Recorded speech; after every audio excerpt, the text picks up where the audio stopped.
Wanya Morris. So last pick of the night, we traded up a little bit to go get Wanya Morris, tackle, which we needed desperately. JD and I had us drafting a tackle in the first round. Didn't happen, obviously. But Wanya Morris, a guy who finished his career at Oklahoma. Interesting. He started at Tennessee at left tackle with our guy Trey Smith. So him and Trey Smith were boys. So there's connection there. Trey Smith and Wanya Morris at Tennessee together.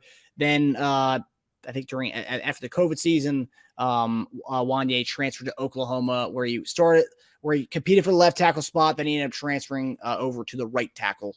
Left tackle being Anton Harrison. Yes. So he was the right tackle. It's worth noting that the other tackle was a first round tackle. For sure. Yeah. Yes. I mean, he could get the left tackle spot, and then he ended up going to the right tackle. And look, now he's going to compete at the right tackle spot. And amazingly enough, if he wins that right tackle job, he's going to be the right tackle next to his teammate, Trey Smith, who was his left guard in college when he was a left tackle. But now both of them be over on the right side together, which I think is just funny to see how that happened. And I want to say, I think Trey Smith probably had a hand in this. They definitely talked to him about Wanya Morris a little bit further in order for the fact that we traded up to get him. So, Teja, in your doing your due diligence on draft research over the last few months, what do we need to know about Wanya Morris? He wasn't a guy I did a ton of work on, but I did do a lot of reading on him, obviously recently, especially after we picked him. Going into the pick, I was thinking pick 95 really is going to show us how we feel about tackle. There are a lot of names out there, Freeland, DeJuan Jones, who might have some injury concerns. Maybe that's why he's still out there. Morris. There are a lot of guys capable of competing for that right tackle position at some point this season. So if we didn't take one of them, that meant we were genuinely secure with the combination of Niang and Kennard. We ended up taking one. So it does show you we have still been on the hunt for a tackle, obviously. And he might possibly, compete and possibly take it. From what I read, I saw it wasn't one of those one guy said good catcher, one guy said inconsistent hands. It was pretty consistent with him. They said if you made a right tackle in a lab, it would be like Morris. Just extremely long arms, extremely long reach. They say he breaks down. He's not fundamentally sound, and he starts to break down on contact. But I'll tell you, I saw clips of him going against Derek Hall at the Senior Bowl, man, and he was working him, at least in the clips I saw.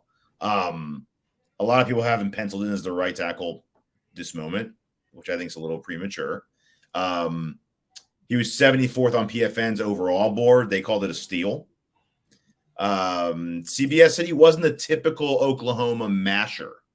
So he's a little different from the Oklahoma tackles and big guys that we've seen, but has starting right tackle ability. The most common things I read, he needs to get stronger, redefine his technique, but he's got the classic RT build. He's got long arms, wingspan, has it all. He just needs a positional coach to whip him into shape is what I heard. So again, we got a guy who we can coach up and be what we want to be. He's got it there. Everyone says about him, he's got it there. He just needs someone to work with him and refine him a little bit. We have that. And, maybe Niang's not the long-term answer at tackle, but if Morris needs half a season or, maybe the whole season to figure it out, we do have guys that can fill in. It doesn't, we didn't have a Pro Bowl right tackle last year. Let's not kid ourselves. And the grades I saw on him overall were A-, B+, B-, B+, B-. Yeah, and the one thing that I did see about him that I saw from a few different people is he's got a bit of a mean streak in him. He's got nasty.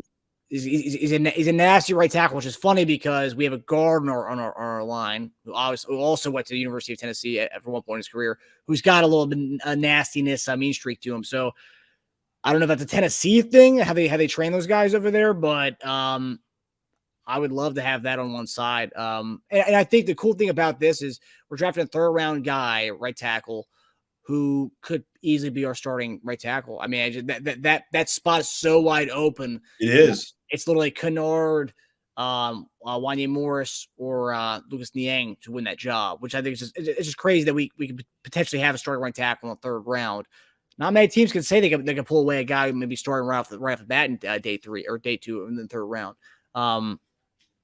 It's interesting. Yeah, also interesting nugget about him. Yeah, this is his Oklahoma bio says he was named after the singer from Boyz II Men. I read that. This is true. They were talking about on NFL Network that's why he was named after that. So I think someone online thought he was the son of that singer from Boyz II Men, but no, he was just named after that guy. Hey man, whatever gets Boyz II Men trending on Twitter, I'm in. Is it trending on Twitter? I mean, if you type in his name, all you see are like Boyz II Men like album covers. It's down, draped along the screen. That's funny. Well, you could probably make a good I could probably whip up something funny with Trey Smith and him. I see some great thumbnails in our future. Oh yeah, I can't wait for that. But yeah, I mean, based on yesterday we got King Felix D end. Today we got wide receiver and we got tackle. We're pretty much going. I mean, that's the beauty about whatever people could say when they want dog Veach, they can dog Veach. But consistently every year with Veach, we literally go for our needs. And I remember there were so many years in Kansas City where we were just drafting. It wasn't random. I'm sure there's reasons behind it, but it was like, what are we doing? We're missing out on what we need. Yeah. And I feel like consistently every year with Brett Veach. And I call out Veach sometimes. I'm not Veach's biggest fan. I'm not going to be somebody on here who just dogs him consistently. But Veach literally checks off what we need every year in the draft. We come away oh crap, every offseason after the Super Bowl a few years ago. What do we need? What do we lack? We were old in the offensive line. What happened? We revamped the offensive line. That there was no long-term process for that. It was a 1-year turnaround. Yeah. And this draft, we had 4 specific needs. One that we're probably going to get into in the next round. But I mean, it's unreal to finally have a GM who actually knows what's going on here. And it's also great because he's a younger guy who probably looks at the YouTube. He looks at Twitter. He looks at all this stuff.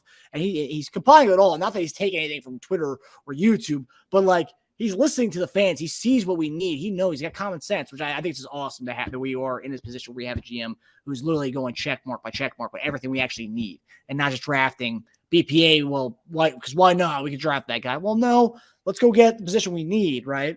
So I think a good way to describe Veach is he goes after our positional needs. He goes after our positional needs without feeling like he's reaching on a position. I feel like he lets the board come to him, but he's still going after our needs, which is maybe why he traded up, because we don't know their board. Their board could have aligned at a perfect time where he's like, all right, you know what? It's close.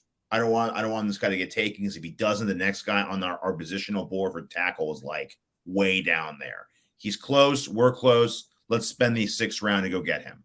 I feel like that's probably why he does that. I feel like when you get too invested in drafting for need, you get a little desperate. And when you get desperate, you make poor decisions. I feel like he does a good job of balancing that. And lately our needs have been pretty obvious. But yeah, you hear other fans say it all the time, what the hell? We needed a blank. You drafted a what? All the time with any team, not just ours over the years, but most teams have this problem. I feel like it's been obvious, and I feel like he just gets it. It's not rocket science, man. You have shortcomings, you have future big contracts coming up, you have depth. You guys got to figure those things out. Yeah. And Noah John Marshall, you were 100% correct. That probably is the only thing. He always does look cracked out and he hasn't slept in weeks. Which is, you're right, it's a good thing. That means we know he's working the phones. He's doing his job. True. We know he's not sleeping until he'll sleep when Mahomes retires, I guess. Yeah. Hi, everybody. Thanks for watching. Subscribe here to get the latest from the show. Also, be sure to check out the best clips from Chief Concerns. And if you prefer to listen to the show, subscribe and follow us on Apple Podcasts, Spotify, and anywhere else you get your podcasts.